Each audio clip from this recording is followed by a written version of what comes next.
2-3 দিন আগে পাপা এত সুন্দর সুন্দর সাইজের কয়েকটা বেগুন এনেছে, দেখে আমি খুব খুশি হয়ে গিয়েছিলাম। আর মাকে বলছিলাম যে এই বেগুনগুলো দিয়ে বেগুনি খেলে কেমন হয়, কিন্তু বেগুনি খাবো ভাবলেও বেগুনি খাওয়ার মতো সুন্দর পরিবেশ এবং উপযুক্ত সময়ই খুঁজে পাচ্ছিলাম না।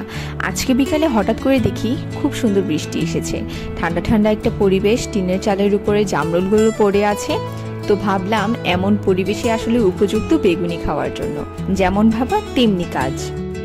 তো বেশ কিছুক্ষণ বৃষ্টি উপভোগ করে সরাসরি চলে এলাম রান্নাঘরে।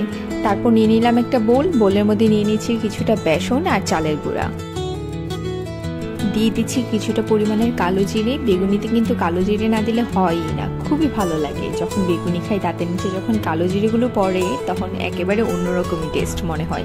তারপর এখানে দিয়ে দিচ্ছি হলুদের গুঁড়া, মরিচের গুঁড়া আর দিয়ে দিব সামান্য পরিমাণের লবণ। আর অবশ্যই বেকিং পাউডার দিতে ভুলবেন না কিন্তু, কারণ বেকিং পাউডার না দিলে বেগুনি কিন্তু ফুলে উঠবে না, আর বেগুনি যদি না ফুলে তাহলে সেগুলো বেগুনিই হবে না।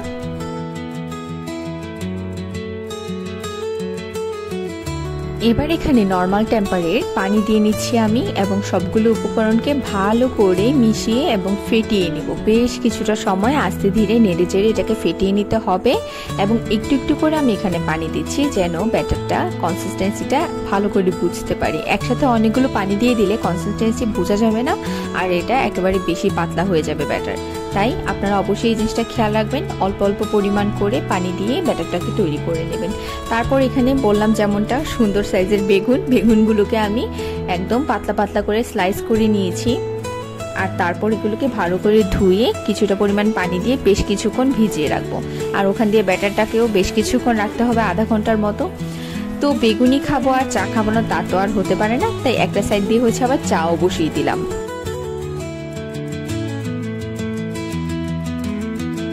এবার পাশের কড়াই আমি তেল দিয়ে নিচ্ছি, তেলটা ভালো করে গরম হওয়া পর্যন্ত অপেক্ষা করব।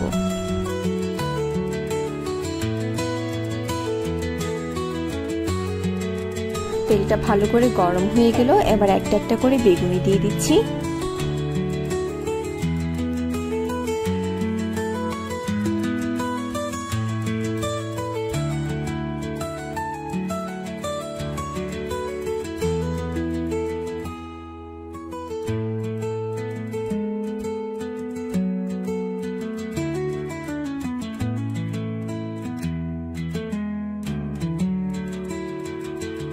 তৈরি হয়ে গেল আমার মুচমুচে বেগুনি। আর এখান দিয়ে চাও তৈরি হয়ে গিয়েছে, 4 কাপ চা বানিয়ে নিলাম, চাও ঢেলে নিচ্ছি এবার কাপের মধ্যে।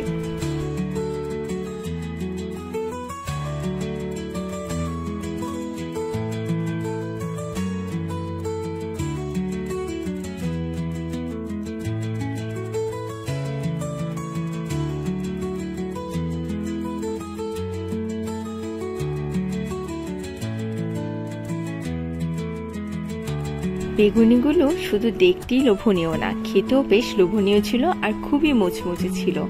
আপনারাও নিশ্চয়ই ট্রাই করবেন, অবশ্যই আমাকে কমেন্ট করে জানাবেন আমার ভিডিওটা কেমন লেগেছে।